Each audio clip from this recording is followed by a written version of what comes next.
Le faux dans l'info, le podcast d'Africa Tchèque pour comprendre l'écosystème de la désinformation. Bienvenue à tous, le faux dans l'info. Désormais, nous prendrons rendez-vous avec des acteurs, des personnalités impliquées dans la lutte contre la désinformation et la mésinformation. Nous vous impliquerons également, vous, auditeurs de ce podcast, puisque désormais, nous vous donnerons la parole à chaque fois dans cette émission. Le faux dans l'info, décryptage. Nous recevons Moussa Ngom, journaliste plusieurs fois primé pour son travail de vérification des faits. Merci d'avoir accepté notre invitation, Moussa Ngom. Alors, une élection présidentielle se tiendra en février prochain au Sénégal. Le pays a connu plusieurs moments de tension. Nous allons y revenir tout à l'heure. Mais d'abord, avez-vous remarqué une circulation accrue des fake news, vous, en tant qu'observateur de la scène politique au Sénégal? Oui, tout à fait. Je pense qu'on est tous témoins de cette explosion des fausses informations, surtout liées au contexte politique. Il ne se passe plus quasiment une seule journée où on peut naviguer sur les réseaux sociaux sans pour autant être exposé à de la désinformation. Je pense que c'est devenu une habitude. Pour ma part, j'appréhende ça avec un peu moins de surprise. Je dirais que je suis un peu plus préparé à en voir qu'en 2019, par contre, où on avait déjà précédemment des fausses informations, mais pas de manière aussi professionnelle, comme je le dis assez souvent.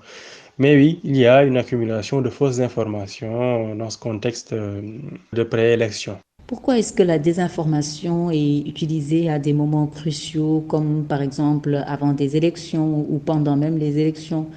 On le voit actuellement au Sénégal, mais on l'a vu également dans d'autres pays, comme par exemple le Nigeria ou encore le Kenya. Comment expliquer l'utilisation de cette désinformation? Rappelons juste à nos auditeurs que la désinformation, c'est le fait d'utiliser des techniques de l'information de masse pour pouvoir induire en fait en erreur ou cacher ou travestir les faits. Je pense qu'on a un début de réponse déjà avec la notion même de désinformation, avec la notion d'intention qu'il y a derrière, l'intention de faire adhérer à une manière de penser, l'intention de faire adhérer l'opinion publique à une idée certaine qui n'est pas la réalité des choses, mais on sait consciemment que ce n'est pas cela. Je pense que c'est aussi expliqué par le moment de tension que ça représente, ce type de contexte, les enjeux de lutte de pouvoir, de positionnement politique, etc. Sauf que la désinformation, c'est une sorte de raccourci. Là où on est obligé de convaincre par les idées, il y a un raccourci qui est de convaincre par des fausses informations, histoire de changer la manière de penser, la manière de réfléchir de la population. C'est aussi pourquoi c'est un enjeu central en démocratie que de se saisir de ce type de sujet. Je pense aussi que dans le contexte de nos pays, il y a une caractéristique particulière, c'est qu'on joue beaucoup sur l'image des candidats en question. Que la désinformation, ça touche beaucoup à l'aspect image, à l'aspect crédibilité du candidat. C'est-à-dire on va essayer de ternir son image par de fausses informations parce qu'il y a l'aspect émotion également qui joue dans le choix des électeurs. L'aspect cette personne-là, elle est clean, etc., etc. C'est quelque chose qui joue. Et beaucoup de désinformation aussi agit sur cet aspect-là. C'est-à-dire qu'on sent que l'intention visée, c'est un peu de ternir l'image du candidat. Je pense que c'est ce qui explique que dans des contextes pareils dans nos pays, on retrouve de plus en plus ce phénomène-là de désinformation, notamment amplifié par Internet. Parce que bien sûr, ça existait auparavant, mais là, actuellement, couplé au fait qu'il y ait une diversité de canaux par lesquels les personnes puissent relayer des messages, que ce ne soit plus les médias qui sont au centre, etc., etc., tout cela contribue à amplifier ce phénomène de désinformation. Moussa Ngom, vous avez relevé en fait une différence entre les fake news telles qu'on les voyait en 2019 et puis les fake news qu'on a remarquées dernièrement cette année 2023.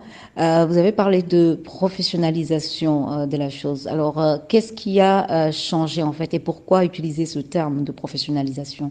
Quand je parle de professionnalisation, je parlais plutôt de ce qui s'était passé en 2019 parce qu'on avait pu voir à l'époque qu'il y avait des montages beaucoup plus poussés. C'est-à-dire qu'il y avait un effort beaucoup plus poussé de rendre indistinctible la fausse information. C'est-à-dire qu'on faisait en sorte que le montage, par exemple, soit parfait. Parce qu'auparavant, il suffisait de juste relever les imperfections dans certaines vidéos, dans certains montages, que ce soit des montages photos ou des montages vidéo, des montages sonores, etc., etc. C'était facile de relever les imperfections parce que c'était fait un peu à la va-vite.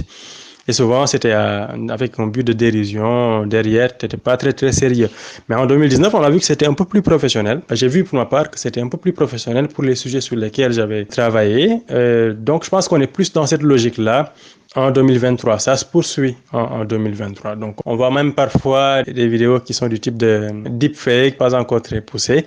Mais je pense que c'est un peu plus dans la continuité de 2019 où on s'est plus installé dans une ère où la désinformation allait compter tous les enjeux politiques. Selon vous, en tant qu'observateur, quels sont les canaux qui sont les plus souvent utilisés actuellement au Sénégal pour désinformer l'opinion publique? À mon avis, les principaux canaux sont les réseaux sociaux, notamment les réseaux sociaux les plus utilisés, que ce soit TikTok par exemple en ce moment, que ce soit Facebook, que ce soit Twitter, que ce soit surtout aussi WhatsApp, même si je pense que beaucoup de fausses informations qui circulent sur WhatsApp arrivent d'abord sur d'autres réseaux sociaux, sont ensuite relayées sur WhatsApp, comme on peut le voir couramment par rapport aux contenus qui sont consommés sur ces plateformes-là.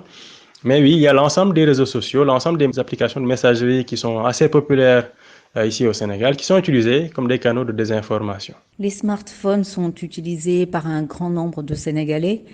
Certains utilisent les smartphones sans pour autant même savoir lire ni écrire, mais suivent beaucoup de vidéos sur YouTube, sur TikTok, sur Facebook, etc. Alors, comment est-ce que justement les Sénégalais pourraient être prévenus des risques de fake news, des risques de manipulation aussi au niveau des images ou encore au niveau des vidéos? Je pense justement que c'est ce qui fait d'ailleurs la différence par rapport à l'ampleur, parce que je disais tout à l'heure que les fausses informations ou la désinformation, on en voit, je pense que dans toute l'histoire de l'humanité, ça a existé sous différentes formes. Mais là, c'est plus par rapport à l'ampleur et la capacité de toucher un grand nombre de Sénégalais quasi instantanément. Que ce soit sur WhatsApp, que ce soit sur TikTok, etc. Les infos circulent très très vite et il est très difficile parfois de les rattraper. Et vous citez d'ailleurs TikTok, qui a un potentiel viral extrêmement important. Les vidéos sur TikTok, elles ont une audience beaucoup plus importante, elles arrivent à capter beaucoup plus de personnes, parce que l'algorithme est conçu de cette manière. C'est une plateforme qui retient beaucoup l'attention des internautes. Une manière, je pense, de contrer cette désinformation-là, c'est d'abord de la déconstruire. C'est-à-dire de d'abord montrer que cette information que vous avez vue circuler, que vous avez relayée, que vous avez débattu dans vos groupes, dans vos forums de discussion, etc., dans les grandes places, etc., de montrer que cette information-là, elle est fausse et de déconstruire comment elle est fausse pour que les gens puissent savoir comment se construit aussi une fausse information, comment se construisent des efforts de désinformation, etc., etc. Je pense qu'il y a cet effort-là qui peut être important parce que ça permet aussi d'éveiller l'esprit du citoyen pour qu'il puisse être beaucoup plus vigilant à l'avenir, c'est-à-dire qu'il puisse se dire je vois une information sur tel sujet. J'en avais vu une auparavant que j'avais partagée, sur laquelle je m'étais beaucoup engagé, sur laquelle j'avais dit beaucoup de choses, mais qui au final s'est révélée être fausse. Et on m'a expliqué comment c'était faux et comment ça avait pu circuler. Donc je vais être beaucoup plus vigilant par rapport à cela. Et aussi, je vais prendre en compte que dans la dernière déconstruction du média qui avait fact-checké l'affaire, j'avais pu voir en réalité comment est-ce que je peux apprécier une bonne information. Quels critères je peux retenir pour savoir que voilà, ça c'est une information à laquelle je peux me fier, ça c'est une information que je peux peut-être essayer de beaucoup plus vérifier auprès de qui, est-ce que je peux essayer de vérifier si l'info est disponible, etc., etc. Je pense que c'est une manière aussi de contrer la fausse information, de beaucoup sensibiliser, surtout par la pédagogie, par le travail de fact-checking qui doit être fait par les journalistes, qui doit être fait par les médias dédiés ou des médias d'ordre général aussi, parce que je pense que c'est là où se trouve beaucoup plus l'enjeu. Moussa Ngom, pouvez-vous nous donner quelques exemples concrets ou un exemple concret de désinformation ou en tout cas de fake news que vous avez remarqué concernant justement la situation au Sénégal? Oui, tout à fait. Il y en a eu beaucoup. Je pourrais même citer parmi les plus marquantes, à mon avis, la sortie des autorités policières, vidéo à l'appui indiquant que des hommes en civil venus pour semer le désordre, etc., armés pour tirer sur les manifestants. Ils ont montré des vidéos qui ont pu être rebattues en brèche, heureusement grâce au travail des médias. J'ai pour ma part travaillé sur une enquête là-dessus où on a pu documenter vidéo à l'appui, parfois la même vidéo que celle jouée par les autorités policières, qu'en fait il s'agissait d'hommes qui agissaient en tout cas sans une réprobation des autorités policières, ou en tout cas des hommes, des éléments de la police. Donc il y a des vidéos sous différents angles qui ont pu être étudiées. Je pourrais citer celles qui circulaient au moment même des journées de manifestation, c'est-à-dire qu'on pouvait voir sur Internet des messages selon lesquels il y avait mobilisation sur tel ou tel axe de Dakar, sur tel ou tel quartier alors que rien ne s'y passait, etc. Et l'effet voulu par ces gens qui diffusaient de fausses informations à dessein, c'était de créer de la mobilisation grâce à cela. Il y a aussi un aspect qui peut être intéressant, c'est par rapport au bilan des victimes. Donc c'est un axe qui a été très important durant les journées de manifestation et jusqu'à présent, parce qu'on ne s'entend pas sur le bilan des victimes, au moment fort des manifestations, on a vu pas mal d'annonces de décès de telle ou telle personne. Mais en fait, en vérifiant, on peut se rendre compte, par exemple, qu'une personne est citée, on donne son nom, on donne sa photo, etc., alors que cette personne, son décès est lié aux événements de mars 2021, par exemple. Je travaille dans le cadre d'un collectif de journalistes et de cartographes pour établir un bilan des décès qui sont liés aux manifestations de ces 2 journées. Et on se rend compte, parce que j'ai travaillé sur les décès de Bargny, on se rend compte que sur pas mal d'affiches qui circulent, qui sont très relayées, qui ont été beaucoup relayées durant les manifestations, et jusqu'en ce moment, on se rend compte qu'en fait, il y a des noms qui sont des doublons. Je donne l'exemple de Babacar Samba, dont j'ai rencontré les parents. En fait, j'ai rencontré aussi son homonyme et il y a dans certains groupes sociaux où on appelle en fait la personne par le prénom et le nom de son homonyme. Il y a aussi d'autres types de fausses informations qu'on a pu voir et qui ont pu peut-être exacerber les violences. Je pourrais citer par exemple le cas d'un hôtel à Ziguinchor qui avait été cité comme abritant le général de la gendarmerie, par exemple. C'est une fausse information, mais qui pouvait contribuer à faire incendier, par exemple, des édifices tels que celui-là. Je pense que même les autorités de cet hôtel-là avaient tout fait pour établir la vérité. Donc on voit que ça peut être assez dangereux. Il y a aussi une fausse information qui peut être intéressante parce qu'elle est à la fois complexe et ça montre aussi que le média peut avoir un rôle dans le relais de fausses informations parce qu'il y a eu tout d'abord une vidéo d'un expatrié expliquant qu'il avait vu un camion amener des cadavres au niveau de la plage pour les jeter en mer. Ensuite, il a émergé une rumeur selon laquelle il y avait un rappeur, Abdoulaye dit Babacar, dont le corps avait été repêché. Donc on voit déjà qu'il y avait un biais qui existait, c'est-à-dire que les gens voulaient croire que cette histoire existait parce qu'effectivement il y avait le flou par rapport au bilan, les gens se disaient qu'il y avait eu plus de morts, etc. etc. Moussa Ngom, vérifier les faits, on le sait, parfois ça prend du temps. Alors, entre le moment de la publication d'un fake news et le moment où le fait est vérifié, l'opinion peut croire en ce qui est faux et même raconter ce qui est faux comme étant une vérité à son entourage. Donc, est-il possible de toucher la même cible une fois que la vérification est faite? Et c'est ce qui rend un peu plus compliqué le travail de vérification, c'est qu'en fait, on n'atteint pas dans les mêmes proportions qu'elle a été atteinte par la fausse information ou la désinformation. Ça aussi, c'est un très grand problème. Mais je pense que c'est en fonction de l'ampleur et des canaux et des méthodes aussi par lesquelles sont relayées les fausses informations, par des moyens beaucoup plus viraux, par des procédés beaucoup moins éthiques, etc., qui fait que c'est difficile de se rattraper. Mais il y a un effort à faire dans ce sens-là. Et c'est un effort de rendre le fact-checking très accessible et très populaire, c'est-à-dire de passer par les canaux qui sont utilisés par les mêmes personnes qui ont eu accès à ces fausses informations-là. En plus que sur beaucoup de sujets que détectent les fact-checkers, ils les détectent dans des canaux qu'ils connaissent, c'est-à-dire que ça peut être sur TikTok, ça peut être sur Facebook, etc. Et à ce moment-là, je pense que la vérification doit pouvoir être accessible. On doit pousser à ce moment-là pour que au moins il y a une certaine représentativité du travail de vérification vers ce public-là. Parce que déjà, il y a des personnes qui n'ont pas envie qu'on déconstruise la fausse information qu'ils ont reçue, parce que c'est quelque chose qui les conforte dans leur perception des choses. Donc, elles ne vont pas faire l'effort de partir vers l'information. Donc, il faut aussi travailler dans ce sens-là, c'est-à-dire être beaucoup plus actif dans notre relation avec le public. Il y a aussi une question de temporalité, parce que le travail de vérification, il est très fastidieux. Je parlais tout à l'heure du bilan. Il est facile de donner un faux bilan durant les manifestations, mais il est très difficile de donner un bilan authentique, c'est-à-dire qu'il va revenir à travailler sur l'ensemble des décès, à essayer de trouver l'ensemble des familles. Et ça, c'est un travail qui peut durer des semaines, voire des mois, voire même des années, mais en tout cas, ça dure un certain temps.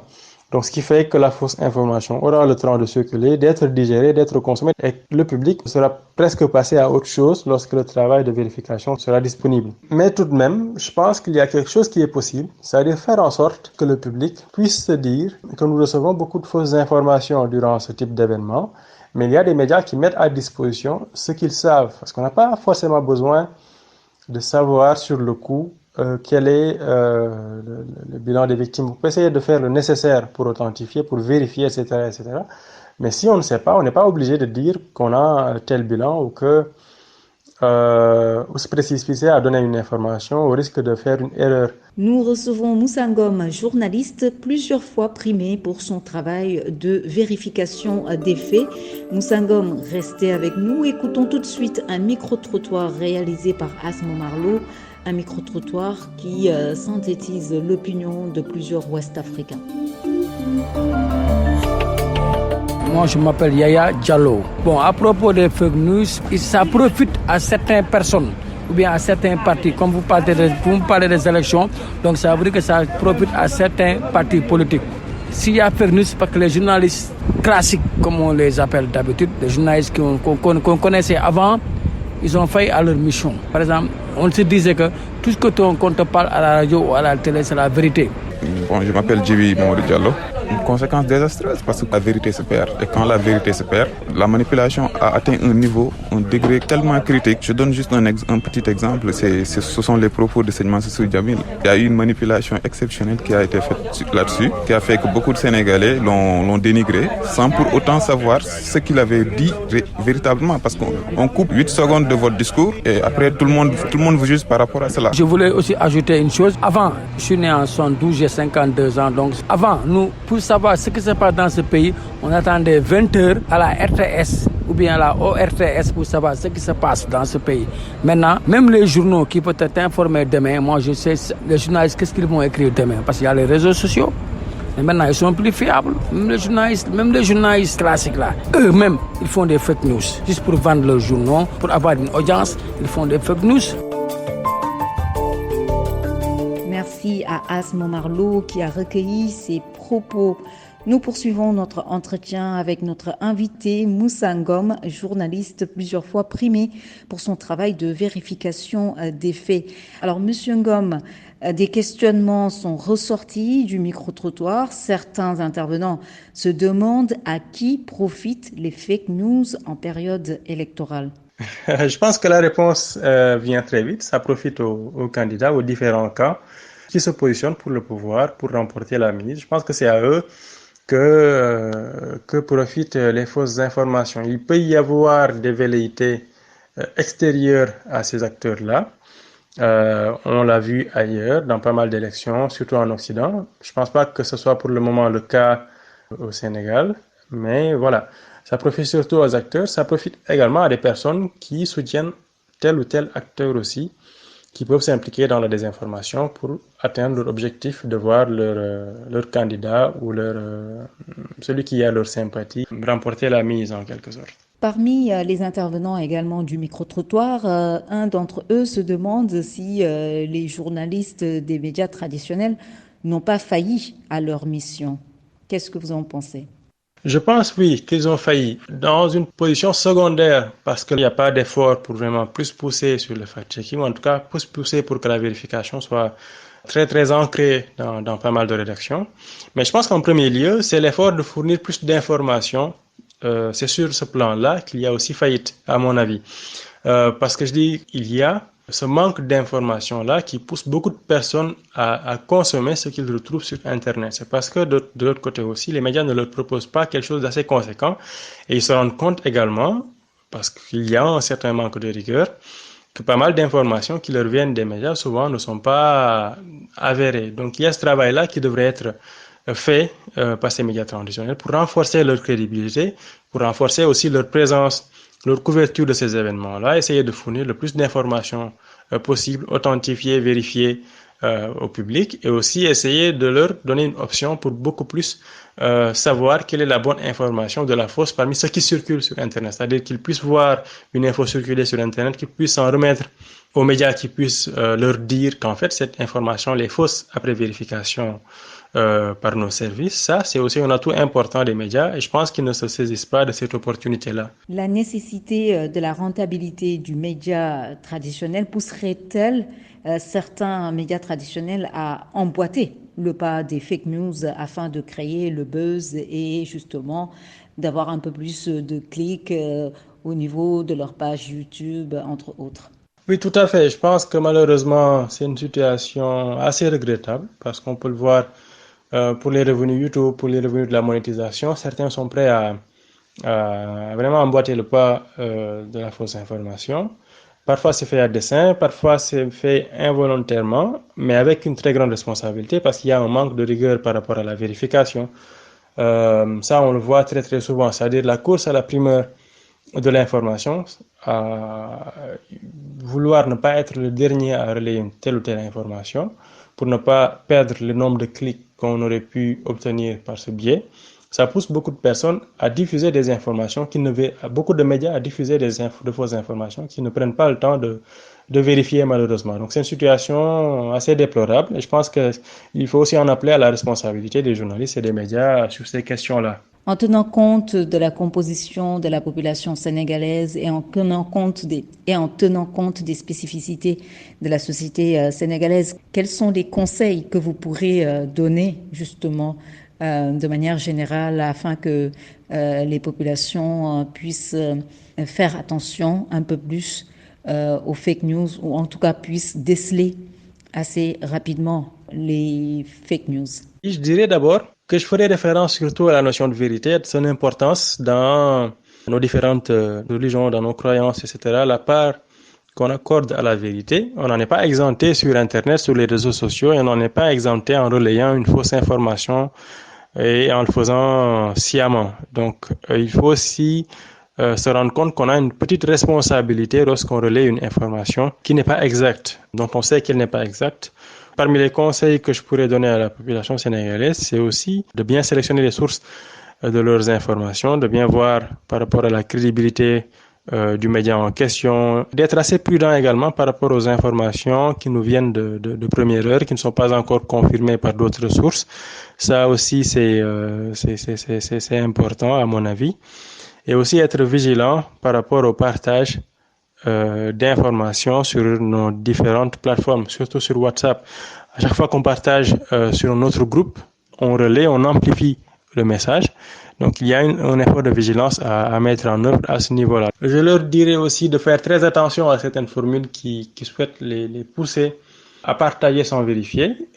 Des formules comme quoi il s'agit de messages urgents, de messages à partager, à relayer d'urgence parce que c'est d'une importance capitale, etc., etc. C'est des formules qu'on voit souvent, qui sont utilisées pour en fait faire en sorte que la personne se dise qu'elle n'a pas le temps, qu'elle ne doit pas se donner le temps de vérifier parce que ce serait une question de vie ou de mort et qu'il lui faut partager parce que c'est crucial en ce moment-là. Donc, faire très très attention à ce type de message, d'autant plus qu'on en voit assez souvent sur les réseaux sociaux. Faire également attention à pas mal d'images, de vidéos qui peuvent être hors contexte durant des moments de tension. Très souvent, on voit des vidéos qui datent de périodes précédentes, qui reviennent durant des moments de tension. Donc, il y a un effort aussi de vérification, essayer aussi de s'en ouvrir aux médias comme Africa Check par exemple, je dirais, essayer de voir via leurs canaux, de leur demander de vérifier pour vous cette information si on n'a pas les moyens, les capacités de la vérifier. Merci beaucoup à vous, Moussa Ngom. Je rappelle que vous êtes journaliste, vous avez été plusieurs fois primé pour votre travail de vérification des faits. Nous vous remercions d'avoir accepté notre invitation. Merci à vous pour l'invitation. Fin de ce podcast produit par Africa Check et réalisé par Maria Mathiam. Merci à vous qui l'avez suivi. Prochain rendez-vous le mois prochain. D'ici là, doutez et vérifiez toute information pour éviter de tomber dans les filets de la désinformation. À bientôt!